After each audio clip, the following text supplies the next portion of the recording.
इस वीडियो में हम आपको 5 ऐसी कहानियां सुनाने जा रहे हैं जो आपके बहुत सारे सवालों के जवाब देगा।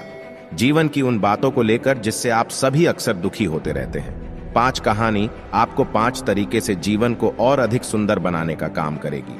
हर कहानी कहीं ना कहीं आपके दिल को छूकर एक नई ऊर्जा भरेगी। तो सुनते हैं कहानियां।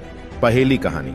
प्राचीन समय में एक राजा ने सड़क पर एक शिला रखवा दी। फिर वह छुप गया और यह देखने लगा कि क्या कोई चट्टान को रास्ते से हटा देगा। राजा के कुछ सबसे धनी व्यापारी और दरबारी वहां आए और बस उसके चारों ओर घूमने लगे। कई लोगों ने सड़कों को साफ न रखने के लिए जोर शोर से राजा को दोषी ठहराया, लेकिन उनमें से किसी ने भी पत्थर को रास्ते से हटाने के लिए कुछ नहीं किया। तभी एक किसान सब्जियों का बोझ लेकर आया। चट्टान के पास पहुंचने पर किसान ने अपना बोझ नीचे रख दिया और पत्थर को सड़क से हटाने की कोशिश की। काफी प्रयास के बाद आखिरकार वह सफल हो गया। जब किसान अपनी सब्जियां लेने के लिए वापस गया तो उसने देखा कि सड़क पर जहां चट्टान थी वहां एक पर्स पड़ा हुआ था। पर्स में कई सोने के सिक्के और राजा का एक नोट था जिसमें बताया गया था कि सोना उस व्यक्ति के लिए था जिसने सड़क से पत्थर हटाया था। नैतिक। जीवन में आने वाली हर बाधा हमें अपनी परिस्थितियों को सुधारने का अवसर देती है, और जब आलसी शिकायत करते हैं तो अन्य लोग अपने दयालु हृदय, उदारता और काम पूरा करने की इच्छा के माध्यम से अवसर पैदा कर रहे होते हैं। दूसरी कहानी। एक आदमी को एक तितली का कोकून मिला। एक दिन एक छोटा सा उद्घाटन दिखाई दिया। वह कई घंटों तक बैठा रहा और तितली को देखता रहा, क्योंकि वह अपने शरीर को उस छोटे से छेद में से निकालने के लिए संघर्ष कर रही थी, जब तक इसने अचानक कोई प्रगति करना बंद नहीं कर दिया और ऐसा लगने लगा कि यह फंस गया है। तो उस आदमी ने तितली की मदद करने का फैसला किया। उसने कैंची की एक जोड़ी ली और कोकून के बचे हुए टुकड़े को काट दिया। तितली फिर आसानी से बाहर आ गई, हालांकि उसका शरीर सूजा हुआ था और पंख छोटे सिकुड़े हुए थे। उस आदमी ने इसके बारे में कुछ भी नहीं सोचा और तितली को सहारा देने के लिए पंखों के बड़े होने का इंतजार करते हुए वहीं बैठ गया। लेकिन ऐसा नहीं हुआ। तितली ने अपना शेष जीवन उड़ने में असमर्थ, छोटे पंखों और सूजे हुए शरीर के साथ रेंगते हुए बिताया। आदमी के दयालु हृदय के बावजूद वह यह नहीं समझ पाया कि तितली को छोटे से छेद से निकलने के लिए कोकून और संघर्ष की आवश्यकता होती है। यह तितली के शरीर से तरल पदार्थ को उसके पंखों में डालने का भगवान का तरीका था। कोकून से बाहर आने के बाद खुद को उड़ने के लिए तैयार करना। शिक्षा। जीवन में हमारे संघर्ष हमारी शक्तियों का विकास करते हैं। संघर्षों के बिना हम कभी विकसित नहीं होते और कभी मजबूत नहीं होते। इसलिए हमारे लिए यह महत्वपूर्ण है कि हम स्वयं चुनौतियों से निपटें, न कि दूसरों की मदद पर निर्भर रहें। एक बार एक छोटा लड़का था जिसका स्वभाव बहुत बुरा था। उसके पिता ने उसे कीलों का एक थैला देने का फैसला किया और कहा कि जब भी लड़का अपना आपा खोता है तो उसे बाड़ में एक कील ठोकनी होगी। पहले दिन लड़के ने उस बाड़ में 37 कीलें ठोक दी।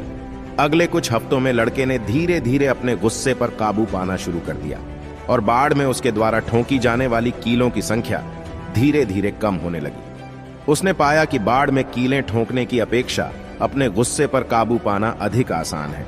आखिरकार वह दिन आ गया जब लड़के ने अपना आपा बिल्कुल भी नहीं खोया। उसने यह खबर अपने पिता को बताई और पिता ने सुझाव दिया कि अब लड़के को अपने गुस्से पर काबू रखने के लिए हर दिन एक कील उखाड़नी चाहिए। दिन बीतते गए और आखिरकार वह युवा लड़का अपने पिता को यह बताने में सक्षम हो गया कि सभी कीलें खत्म हो गई हैं। पिता ने अपने बेटे का हाथ पकड़ा और उसे बाड़े की ओर ले गया। तुमने अच्छा किया मेरे बेटे, लेकिन बाड़ में छेदों को देखो। बाड़ कभी भी एक जैसी नहीं रहेगी। जब आप गुस्से में कुछ कहते हैं तो वे ऐसे ही एक निशान छोड़ जाते हैं। आप एक आदमी के शरीर में चाकू डाल सकते हैं और उसे बाहर निकाल सकते हैं। इससे कोई फर्क नहीं पड़ता कि आप कितनी बार मुझे क्षमा करें कहते हैं, घाव अभी भी है। शिक्षा। अपने क्रोध पर नियंत्रण रखें और आवेश में आकर लोगों से ऐसी बातें न कहें जिसके लिए आपको बाद में पछताना पड़े। जिंदगी में कुछ चीजें आप वापस नहीं ले पाते। एक बेटा अपने बूढ़े पिता को शाम के खाने के लिए एक रेस्टोरेंट में ले गया। पिता बहुत बूढ़े और कमजोर होने के कारण खाना खाते समय अपनी कमीज और पतलून पर खाना गिरा देते थे। भोजन करने वाले अन्य लोग उसे घृणा से देख रहे थे, जबकि उसका बेटा शांत था। खाना खत्म करने के बाद उनका बेटा, जो बिल्कुल भी शर्मिंदा नहीं था, चुपचाप उन्हें वॉशरूम में ले गया। भोजन के कणों को पोंछा, दाग हटाए, उनके बालों में कंघी की और उनके चश्मे को मजबूती से फिट किया। जब वे बाहर आए तो पूरा रेस्टोरेंट चुपचाप उन्हें देख रहा था। समझ नहीं पा रहा था कि कोई इस तरह सार्वजनिक रूप से खुद को कैसे शर्मिंदा कर सकता है। बेटे ने बिल चुकाया और अपने पिता के साथ बाहर जाने लगा। तभी भोजन कर रहे लोगों में से एक बूढ़े व्यक्ति ने बेटे को बुलाया और पूछा, क्या तुम्हें नहीं लगता कि तुम पीछे कुछ छोड़ आए हो? बेटे ने जवाब दिया, नहीं सर, मैंने कुछ नहीं किया है। बूढ़े व्यक्ति ने उत्तर दिया, हाँ, आपने किया है। आपने हर बेटे के लिए एक सबक और हर पिता के लिए आशा छोड़ी है। रेस्टोरेंट में सन्नाटा छा गया। उन लोगों की देखभाल करना जिन्होंने कभी हमारी परवाह की थी सर्वोच्च सम्मानों में से एक है। हम सभी जानते हैं कि हमारे माता पिता हर छोटी छोटी चीजों के लिए हमारा कितना ख्याल रखते थे। उनसे प्यार करें, उनका सम्मान करें और उनकी देखभाल करें। मेरा मोंटी रॉबर्ट्स नाम का एक दोस्त है जो सैन इसिड्रो में एक घोड़ा फार्म का मालिक है। उन्होंने जोखिम वाले कार्यक्रमों में युवाओं के लिए धन जुटाने के कार्यक्रमों के लिए मुझे अपने घर का उपयोग करने की अनुमति दी है। पिछली बार जब मैं वहां था तो उन्होंने मेरा परिचय यह कहकर कराया था, मैं आपको बताना चाहता हूं कि मैंने जैक को अपने घोड़े का उपयोग क्यों करने दिया। यह सब एक युवा व्यक्ति के बारे में कहानी पर आधारित है जो एक भ्रमणशील घोड़ा प्रशिक्षक का बेटा था, जो अस्तबल से अस्तबल, रेस ट्रैक से रेस ट्रैक, खेत से खेत और खेत से खेत तक जाता था, घोड़ों को प्रशिक्षित करता था। परिणाम स्वरूप लड़के का हाई स्कूल कैरियर लगातार बाधित हो गया था। जब वह वरिष्ठ था तो उसे एक पेपर लिखने के लिए कहा गया था कि वह क्या बनना चाहता है और बड़ा होने पर क्या करना चाहता है। उस रात उन्होंने 7 पन्नों का एक पेपर लिखा जिसमें किसी दिन घोड़ा फार्म का मालिक बनने के अपने लक्ष्य का वर्णन किया गया था। उन्होंने अपने सपने के बारे में बहुत विस्तार से लिखा और उन्होंने 200 एकड़ के फार्म का एक चित्र भी बनाया जिसमें सभी इमारतों, अस्तबलों और ट्रैक का स्थान दिखाया गया। फिर उन्होंने 4000 वर्ग फुट के एक घर के लिए एक विस्तृत फर्श योजना बनाई जो 200 एकड़ के ड्रीम फार्म पर बनेगी। उसने इस प्रोजेक्ट में बहुत दिल लगाया और अगले दिन उसने इसे अपने शिक्षक को सौंप दिया। 2 दिन बाद उसे अपना पेपर वापस मिला। पहले पन्ने पर एक बड़ा लाल एफ था जिस पर एक नोट लिखा था, कक्षा के बाद मुझसे मिले। सपने वाला लड़का कक्षा के बाद शिक्षक से मिलने गया और पूछा, मुझे एफ क्यों मिला? शिक्षक ने कहा, तुम्हारे जैसे युवा लड़के के लिए यह एक अवास्तविक सपना है। तुम्हारे पास पैसे नहीं हैं, तुम एक भ्रमणशील परिवार से आते हो, तुम्हारे पास कोई संसाधन नहीं है। घोड़े के खेत के मालिक होने के लिए बहुत सारे पैसे की आवश्यकता होती है। तुम्हें जमीन खरीदनी होगी, तुम्हें मूल प्रजनन स्टॉक के लिए भुगतान करना होगा और बाद में तुम्हें बड़ी स्टड फीस का भुगतान करना होगा। ऐसा कोई रास्ता नहीं है कि तुम ऐसा कभी कर सको। फिर शिक्षक ने कहा, यदि आप इस पेपर को अधिक यथार्थवादी लक्ष्य के साथ फिर से लिखेंगे तो मैं आपके ग्रेड पर पुनर्विचार करूंगा। लड़का घर गया और इसके बारे में बहुत देर तक सोचा। उसने अपने पिता से पूछा कि उसे क्या करना चाहिए। उसके पिता ने कहा, देखो बेटे, तुम्हें इस पर अपना मन बनाना होगा।